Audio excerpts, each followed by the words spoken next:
r/AskReddit, what is the creepiest and most unexplainable paranormal experience you've ever had?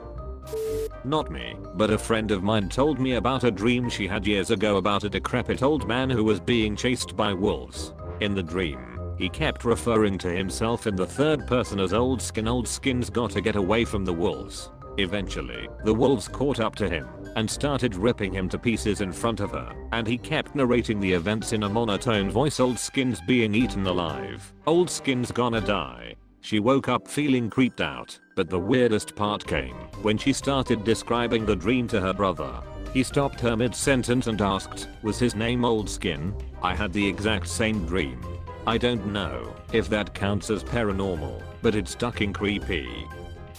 When I was in elementary school, I shared a queen-sized bed with my older sister, and our family dog, a mutt that looked like a short-haired lassie, would sleep at the foot of our bed every night. When I was about 6 years old, I woke up one night around midnight and saw a dark figure standing at the foot of the bed. The figure was entirely in black without any eyes or a face. I tried to wake my sister up, but she rolled over to go back to sleep. My sister must have accidentally kicked the dog, because the dog woke up and raised her head and started growling at the figure at the foot of the bed. The growling then woke my sister up, and she saw the figure and started screaming. When my parents came into the room and turned the light on, nothing was there. To this day, both my sister and I are adamant that we saw a ghost or other demon in our room. We know we aren't crazy because the dog saw it too. Okay, not me, but my family. My grandfather was a bad man, alcoholic, extremely violent, tried to kill my grandmother in front of their kids. One of his less horrible acts was abandoning my grandmother with their 6 kids, all under the age of 12. Some of his kids maintained minimal contact with him. He lived about 30 or 40 miles from my grandmother and the 2 kids who'd stayed in the area. When he was in his 80s, he was hospitalized and then passed away in the middle of the night. In the morning, his oldest child, one of my aunts, went to the morgue to identify the body and fill out paperwork. On her way, she stopped by my grandmother's to break the news. When she came in, my grandmother said, "Oh, it's a sad day. He died just past midnight." I imagine my grandmother had begun to show some signs of dementia or just basic old age, and so the weird comments weren't too out of character. And my aunt assumed that the hospital one of her siblings had already called to tell their mother the news. My aunt shook it off and drove to the morgue. When she saw the death certificate, she was shocked to see the time of death listed as 12:10 a.m.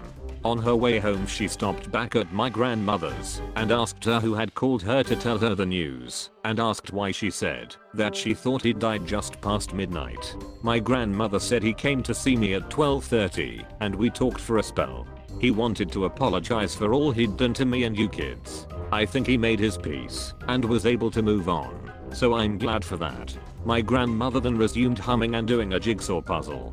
TL. Doctor, my grandmother knew her ex-husband had died and the approximate time of his death because his ghost visited her in the middle of the night. Edit. Went to bed and then awoke to an immense set of comments, many relating similar experiences. I don't have time to reply to all of them, but thanks for the comments. Many are very interesting.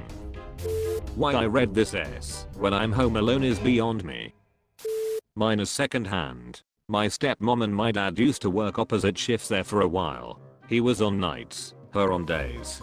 They had a set of baby monitors from when my sister and I were babies. My dad said they could record short messages with them, and they would leave them out on the coffee table for the other to hear when they got home from their shift. This went on for a bit. Then once their shifts lined up, they'd put the monitors away in storage. She died of cancer at a really young age, and my dad had just gotten back from the funeral and was home alone. He spent that night going through their things, packing some of her stuff away. He said he had one of the baby monitors sitting out on the coffee table, and it woke him up in the middle of the night with an old message going off on repeat that she had recorded. It said, "I love you, Mike. I love you, Mike," over and over. My dad told me he just sat on the couch in the dark and listened to her message until the batteries died. A couple of weeks later, he had picked us kids up for the weekend.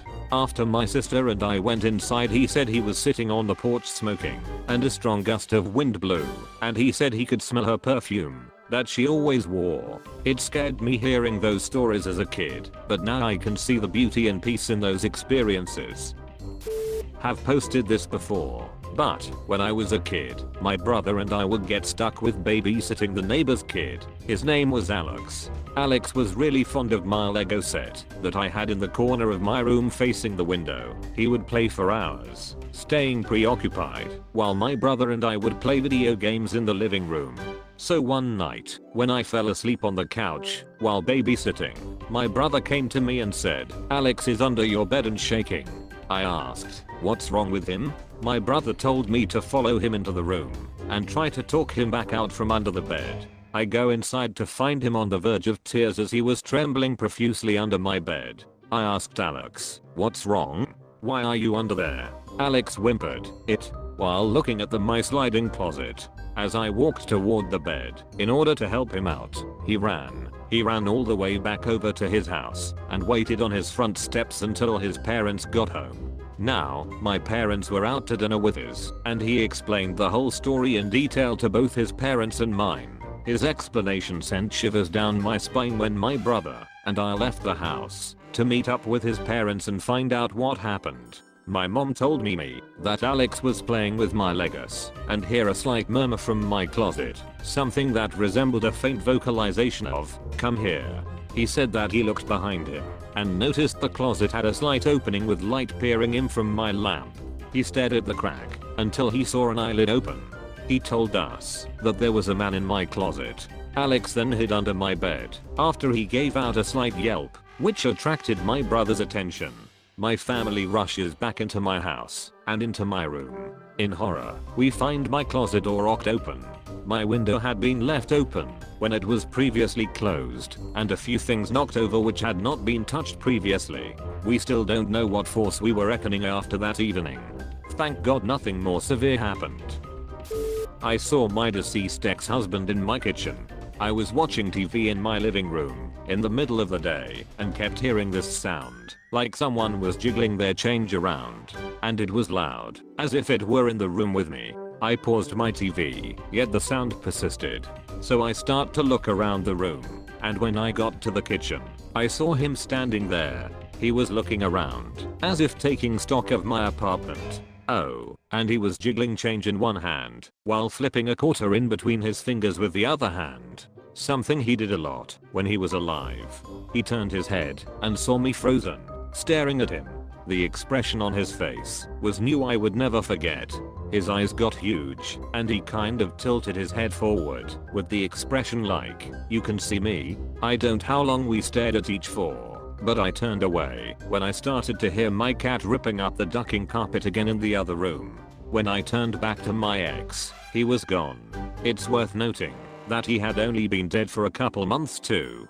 Some Romanian women I worked with told me that the dead stick around for 3 months before crossing over. I don't know about all that, but I know without a shadow of a doubt what I saw that day. Boo. Thanks for watching. Let me know what your favorite part was, and like, comment, subscribe for more.